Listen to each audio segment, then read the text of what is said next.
again, it's Locknoob, and bit of an oddity this video, because this is me going to make my first challenge lock, although I didn't design it to be so much of a challenge as a novelty, although I hope that some of the novelty features will be a challenge.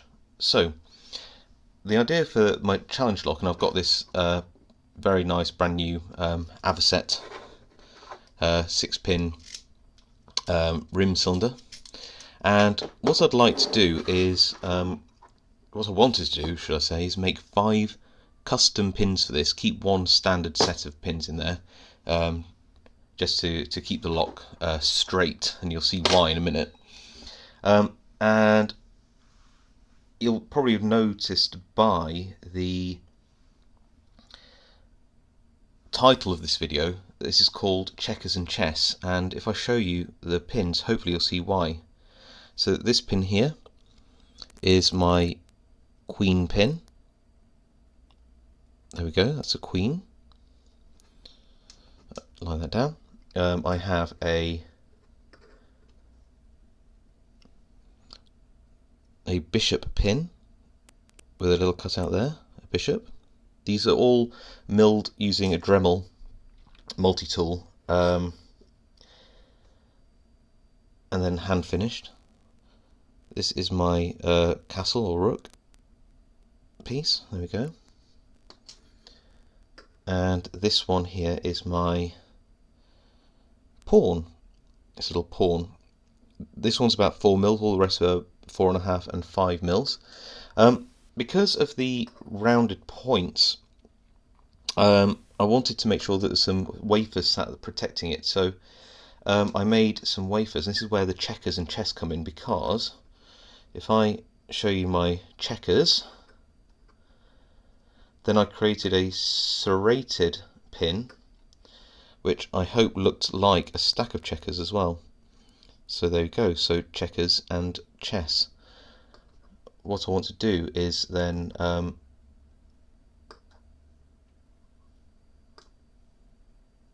gut this Avocet and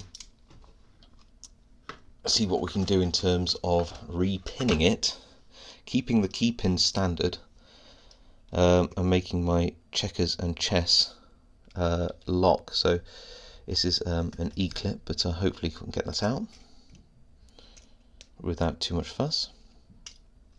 There we go.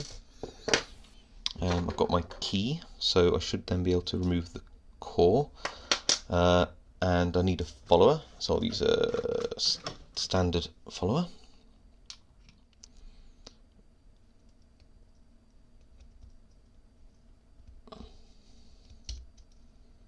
Okay, there we go.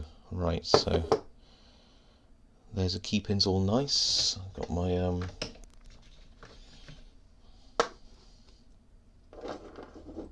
okay, and I can just empty these out. How I'm going to get the pin this up, I don't know. I might try and leave the 6th one right at the back, then work forwards. So standard. This is good in a way. Standard. All nice standard drivers. That's perfect. So I want to keep a standard driver in at the back. Oh, a spool. And okay, so that's a nice spool. I want to keep that away. I better check that this is a standard driver or something at the back. Oh, a little ball bearing there. That's interesting. And a steel spring. Wasn't quite expecting that, but that's okay. We can work with that. So that's a very powerful, I think it's an anti-bump measure. It's a very powerful spring there. So I'm going to have to try to pin this very, very carefully. And I'm going to put a standard pin right at the back. If I can. Nice long standard pin. Trap it with a follower. Oh. This is going to be a real pain. If I cut off at any point, it's because I'm struggling to get it all on camera and I don't want the video to be too long. Okay, I managed to get that in, but only because I went off camera and I slid it down another way. So I put it in the back and I just slid that all the way down. So let's go in with some with a spring and a wafer. This is going to be quite hard, I think, getting a wafer and an odd size pin in. We're going to try it.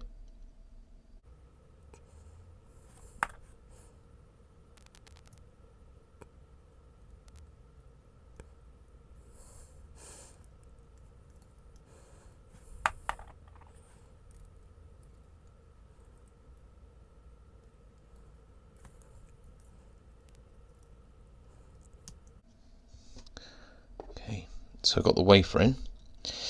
Now I'm going to have to be very, very careful about how I get this. I'm going to put this little pawn in the back. Come here, you. So I need to slide all of that back out with my little bit and try and get him in. Come here, you.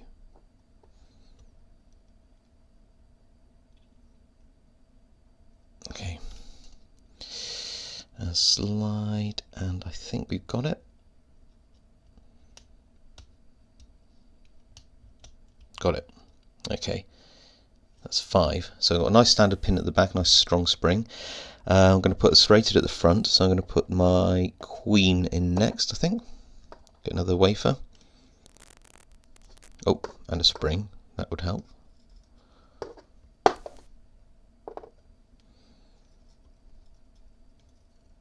There we go. Another one of my checkers wafers.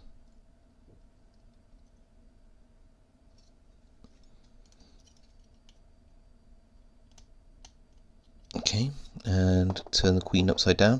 The reason I'm putting these wafers in is because the tops of these pins are thinner, just like chess pieces, and what I don't want to do, of course, is have a situation where the spring pushes itself over the pin. That isn't how the locks need to work, and they shouldn't work like that. So 2 more wafers to put in.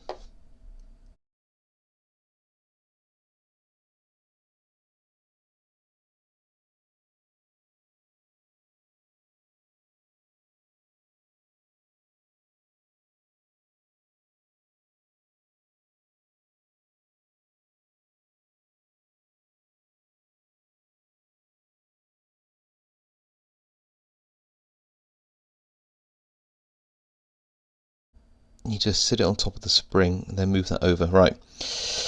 Next one, let's go with the bishop upside down. Push that bishop's hat in first and see if I can trap him. Oh, my wafer's come out now.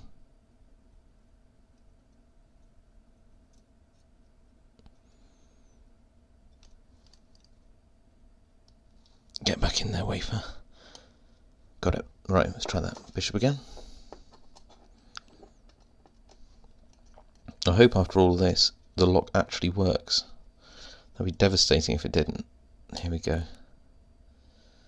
There we go. I probably won't be able to pick this thing now. Another spring. Another checker, another chess piece.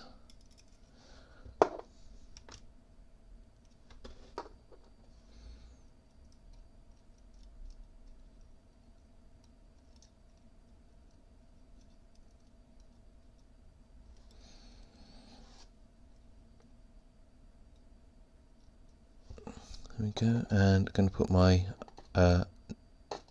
castle in upside down now.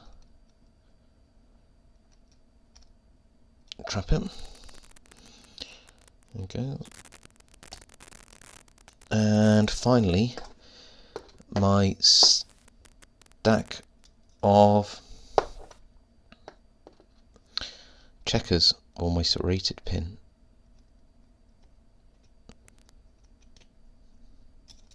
Ooh.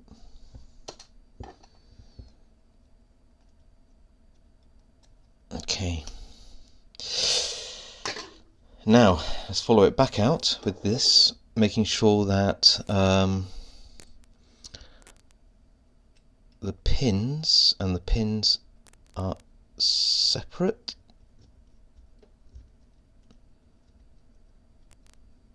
Like that. Turn it all the way around, and hopefully that'll be okay. And then try to slide on this E-clip. I might try and remove the key now, assuming I've got those the right way around. There we go. That should lock in. And put this weird E-clip thing back on. So there we go. This is my first ever custom pinned challenge lock. Checkers and chess.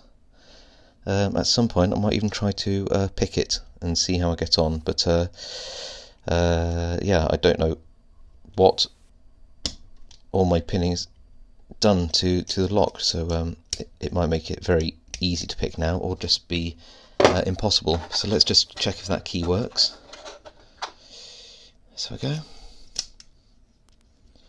Well, that's remarkably smooth. There you go. So it won't work until the key's inserted all the way, so I know it's all working. And there we go. Wow. Phew.